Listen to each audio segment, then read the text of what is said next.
Hello everybody. I want to share some fun I'm having with doing some Clojure software-defined radio. So I implemented like a little snake game there that you can drive by using one of these car key fobs or garage openers. I'm capturing a signal using the HackRF1 tuned to the frequency of these controls, and then doing all the processing, the signal processing and everything, using Clojure and using the new core.async.flow libraries. And yeah, I think it's a lot of fun. Because we can also use like all the interactivity of Clojure to change things as we test them. I'm also using some FlowStorm stuff here. FlowStorm includes an oscilloscope, so we can also analyze the signals and work with it. I'm gonna rearrange the cameras and thing a little bit here so we can see more of the screen. And call back in a minute. Okay, I'm back. So for playing with this, I also let's stop this system first. I also created a way of like recording a signal from the key fob here, so we can replay it. And we don't need to be, while we work or try to, while we work with the system, we don't need to constantly be like using the controls and stuff like that. So we can start like system with some mock samples I have recorded there somewhere. Okay, so now we have like the system running, but this is the signal is gonna be constantly replaying. I was pressing some buttons there, and so yeah, I recorded that.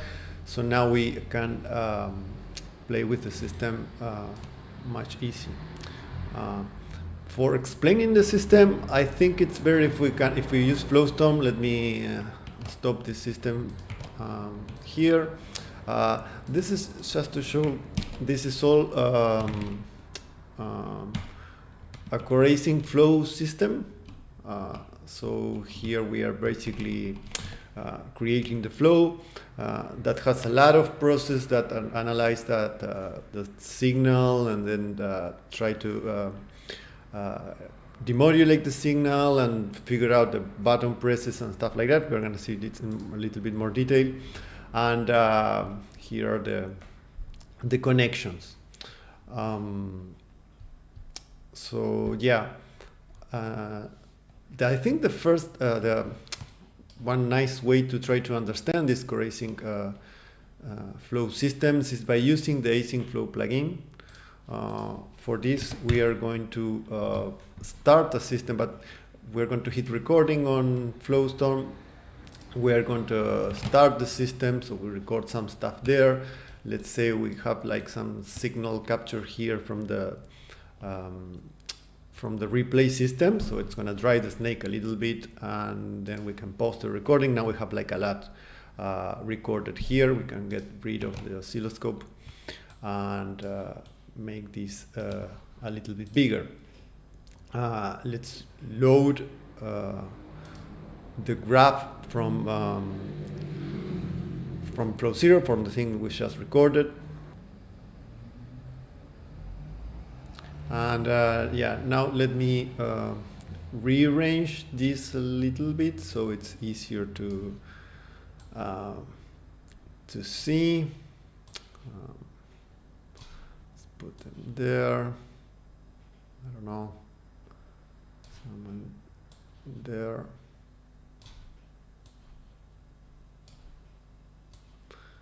Like that, I guess. And yeah, this no doesn't matter. So yeah, there we have our graph. It starts with a frame source node, these are the samples coming from the HackerRef. We can check here. If we double click here, we're going to see like all the frames that we have captured. We can touch some of those, click on some of those frames and see how they look like.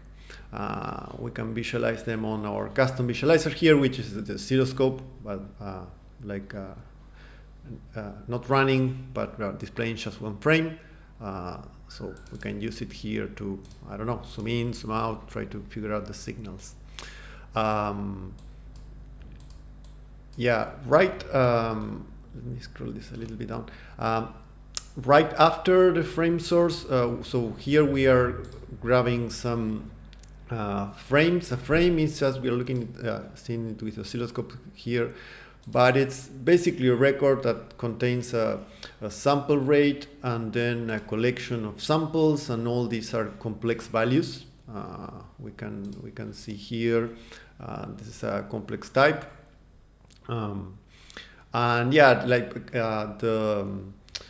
this HackerRef, it's emitting complex signal, and these are called like IQ samples.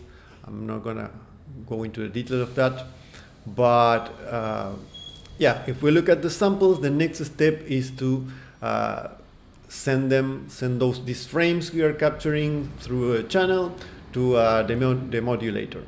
What the demodulator does, it's also gonna emit some frames, but now we are gonna see like amplitude demodulated frames. Okay.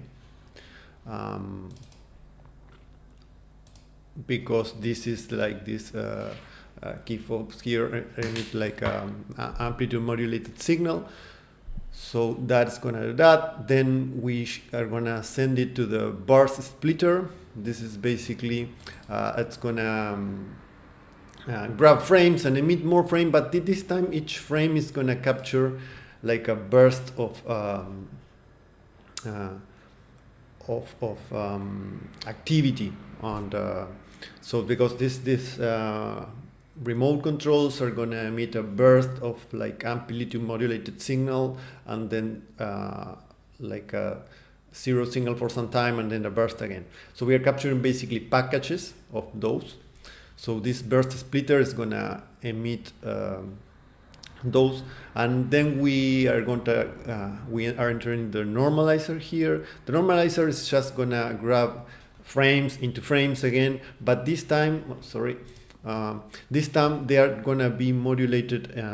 I mean, they are gonna be scaled into a 0-1 signal. So if we look at this, for example, this is like the vertical bars here. The vertical divisions here are 1. So this is going from 0 to 1. So the normalizer is going to take, doesn't matter if you're like a little bit farther or closer to the antenna. Now we have like something that is between 0 and 1 always. And from the normalizer, now we are sending this burst, normalized burst, into the ASKey, amplitude shift scheme bit decoder, which is transforming them into just bit like decoding. The encoding used with this key control fobs. And after decoding that, we are going to send all these bits to the remote button decoder. And this recording is just like button up, a press. We have 2 to 3 buttons in this control. And from that button, which are just keywords, we send them into the snake game runner, which is gonna be grabbing these buttons inputs and generating like new snake worlds, so basically driving the game, and then send them to the world render to render the game there. We can go and jump. I don't know if we want to take a closer look into the demodulation. For example, here we can jump to the to the function that's doing amplitude modulation, like the demodulation part, which is a very simple function. It's going to take, as we saw before, like frames with this shape. Let's make this bigger here. Let me try to jump to the, because all these first frames are empty frame with no signal, but if we go to the back where we had some signal, and we are coming from the back now, we are seeing some frames. So this demodulation function, what it does is it will grab like a frame like this and emit a frame like this. Okay, so it's gonna just demodulate the signal. We can take a look at how it's processing these frames. For example, we can jump back into this is just using a transducer here to go over the frames and just take go over the sample, sorry, and just take the amplitude of each sample. So if we jump backwards here, we can see if we move through the frames, we can see how when we move through the samples, here we are using like a custom view. Also, these are like complex numbers. If we look at we can look at it here. If you look at the object, this is just like some Apache common complex number, but we also have like a custom visualization for them. So if we move around, we can also see how this quadrature modulated quadrature sample signal works here. So yeah, that is that. And yeah, so using this all these FlowStorm features, I think it's pretty easy to understand a system like this. Also, it's very nice using core.async flow for this, because we can, as the game is running, we can change whatever live, how we how all of these processes, core.async flow processes, that we can change it live. Of course, we can change how we render everything. I don't know if we go to the, and I think that's the most powerful things on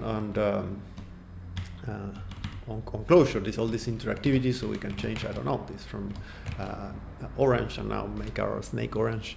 The same with all the signal processing part. And yeah, I think it's a lot of fun to play with this and to use different radio emitting devices to drive your Clojure programs. And yeah, I think that's all I wanted to share on this video. Thanks, and have a nice day.